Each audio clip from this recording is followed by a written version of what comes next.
I do want to direct your attention. He won't do it, but I'll do it. Direct your attention to Ira's article from the other day on Warchant.com. It's entitled, "What Has Happened to FSU Basketball and What Comes Next?" And we go through the timeline. He goes through the timeline there and how we arrived at where we are now, some 23 months later after COVID. And, Florida State was sitting on the precipice of being perhaps a 1 seed and certainly a team that was poised, I think, to make a run at least the Final Four. You figure they would have gotten to stay in state for the first 2 games. They also had that leadership, that team, that talent, a bunch of NBA players, as you point out in the article. And so Florida State had gone from winning 29 games, then 26-5 and 16-4 in the ACC and being ACC champs, to where they sit now, which is a disaster. The combined record inside the Tucker Center from 16 through 2021 was 76-6. They lose every time they play in the Tucker Center now. I think Corey has gone from I'm judging Corey's stages of grief by our text, which went from denial, I think. Well, I don't even know if you have much denial, but then you kind of gone to anger. Your texts are a little angry these days. And then I don't know if you got you're your in anger. Yet. I already went past anger. I'm past anger. Acceptance has happened. Makes me sad. You know what my anger is, and I know you two agree with it and can relate, is look, man, there were some bad breaks. The injuries last year were crazy. They lost 2 important players this year. I don't know that you can expect a transfer from the Ivy League to keep you, maybe he's good for 3 wins. You're still terrible. You're still not what you want to be, or you're not approaching the NCAA tournament or chasing a championship.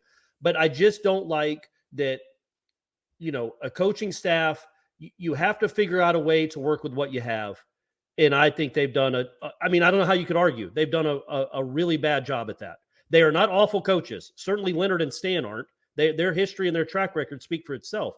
This year has not been a good coaching job. You can't just play the way you always play when you don't have the personnel that you normally have. You're 323rd in the country out of 350 in scoring defense. And yet you have not changed your defense at all. Just, hey, they're either going to make shots or miss them. What can you do? That's life, right? I haven't liked that. Like, they have gotten some bad breaks. Leonard is clearly a very good coach. Stan is a very good assistant coach. They've proven it. But this year you don't get a pass just because of what you've done in the past. They've had really good years where they've maximized their talent. This year, hey, they have not come close. Yeah, they whiffed on some kids. They haven't coached up the ones they do have. Right. They've been bitten by the injury bug. The NCAA screwed them for half a season. There's a bunch of little things that all add up. But I don't think anybody would argue, and we're all obviously, we've mentioned it before and well-documented and impressed by Leonard Hamilton's career, not just here at Florida State, just in general, and what he's done. But it doesn't mean we wouldn't criticize him. I think all of us at different points have said this has been a sorry job. He's done a poor job this year, period. Now, I know that what people want, and this is with any coach, not just Leonard Hamilton, when things are going poorly, they want the coach to sit up there at the dais and take a beating for 20 minutes. And coaches aren't going to do that. They still have to go and practice with these guys, coach these guys up, and try to get them prepared to play. They're not going to fall on the sword for you the way that you want them to. They want you to apologize to everybody repeatedly. Coaches will accept responsibility. And I think Ham has several times this year. He has, it's my fault. And he's been pretty open on a few different things. I mean, like saying that they weren't tough enough.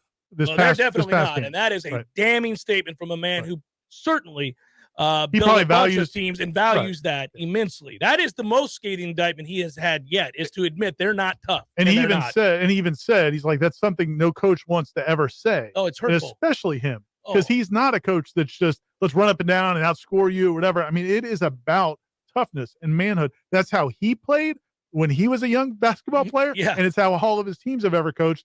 That's the fabric, the fiber of his programs. So this is killing him. And I want to bring up one thing, because I've seen this comment a lot, either after stories or in social media, whatever, people making the comment about how he doesn't seem that emotional in the post-game press conferences, that he seems tired. Like, I've heard people say, oh, he's seeming older and tired now.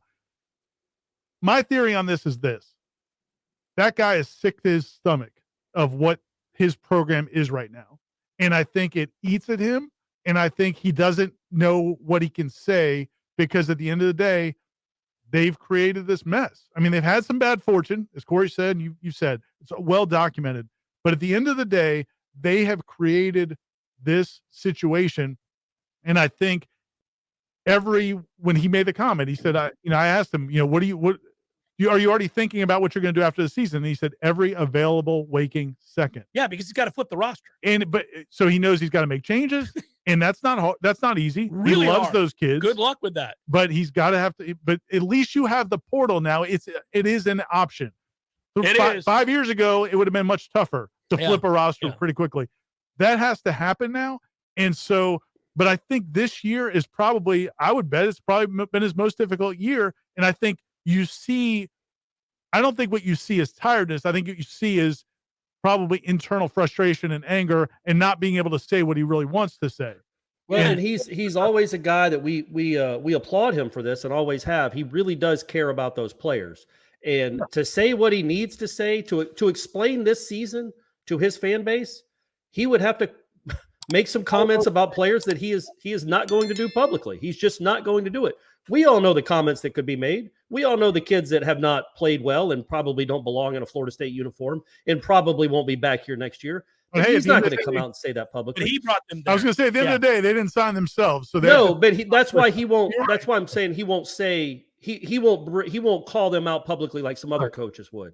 Like, we just got a guy that can't catch in the middle of the paint, or we got a guy that can't stay in front of anyone. He's not going to identify him like that. So. And I think it's foolish for people to expect that he would do that. Right. Also, by the way, to your point, that's not exhaustion. That's devastation. It's defeat. I mean, but you can't snap your fingers and make it go away. So there's nothing I can say up here at the dais today. Or do today. So what's the point of me killing that kid? What's the point of me telling you this is a nightmare? It is a nightmare. It's self-evident. It's low-hanging fruit to point these things out. Everybody gets it. This is awful. The record tells you it's awful. Watch him play. It's terrible. All of it's terrible. And here's the thing. If you want to see what the other side looks like, watch a Jim Boeheim press conference, because he will roll every single player for everything that they don't do well. And I mean, it's just all out there. Now, it's just a different approach. I'm not saying that one's right or one's wrong, but that's what Jim Boeheim does. Leonard Hamilton does not do that. And people, I think, are mistaking that for resignation. I don't think it's resignation at all. I think he does want to fix it. We'll see if he can. But he hasn't conceded anything. Don't you think the question, and we'll probably get this next hour, and we'll talk about it next hour. I know we're coming up against the break, but the question that Ira wrote in the column, that asked in the column, like, what do you do after this year if you're Michael Alford? What do you do going into next year? You're about to set the all-time program record for losses in a season. There's almost no way they're going to avoid it. It's 21 is the record. They have 18 right now. I can't imagine they're not going to get to 21, probably 22, and they'll skip the ACC tournament. Yeah, maybe they just don't go to the ACC tournament, or maybe they went out. Gentlemen, makes it all go away when they go on that historic run in the ACC tournament to get into the NCAA tournament. Well, they still forgiven, and then they win that. They win all 7 of those games too, because they would be in the play-in, I'm sure. But so yeah, I just think that's the real issue here is what to be done. What is to be done? It's a tough situation for Michael Alford. First of all, they're only a couple years removed from being really, really good. Right. So it's not like this has gone on like the lost decade. They were in the Sweet 16 2 years ago. I was there. I watched it with my own eyes. That's what I'm saying. And the year before that, they could have won the national championship. Right. For COVID, right? They did win the conference. So there's all of that. But I would say this is a precarious position because there is no ignoring the fact that it's going to take a ton of really hard work. And he will be 75 before they tip off next year. And I'm sorry, just by definition, as we age, it gets hard to have that energy, the same requisite energy that I think it's going to take to turn this around.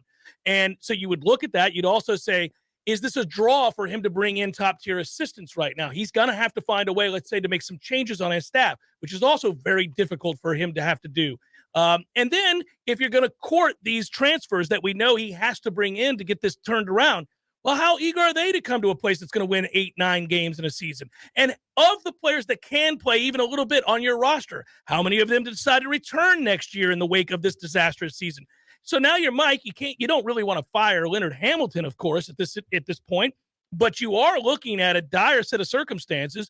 You're going to have a serious sit down about what's the plan, Leonard, at the end of this season, because this isn't good enough. And Leonard would admit that this isn't good enough, that this is a disaster. How quickly can you get it turned around? How long does he still want to be here? What assistants are available to you? How many players are you going to bring in the transfer portal? Do we have the money to do that? It's not like Florida State basketball is supported in the same way that FSU football is. I'm talking about boosters and everything else. I don't know, man. It may not be doable. I hope it is doable. but this is why you're paid a lot of money. Michael Alford's got to figure that out. And Leonard Hamilton's got to figure that out. Yeah, and I think, from on the one hand, I would say I think most of us, even for most of this year, I felt like, look, man, it's a dip, it's a drop, it's precipitous, it's bad, but it was only 2 years ago that the program was riding high. But this season, winning 8 games, I mean, this is not just bad. Oh yeah, this is awful. I mean, like Corey said, historical. the worst season in school history. The plane has crashed into the side of the mountain. But the good thing is, I do think, and again, if you laid it out perfectly, you nailed it. There are a lot of challenges, but I do think it's doable. I think he's got to make some tough decisions though. I think he could do it, but he's got to now get it to where it was. I don't know, Probably but not. get it back to decent. Then you could live with that. I think that's possible.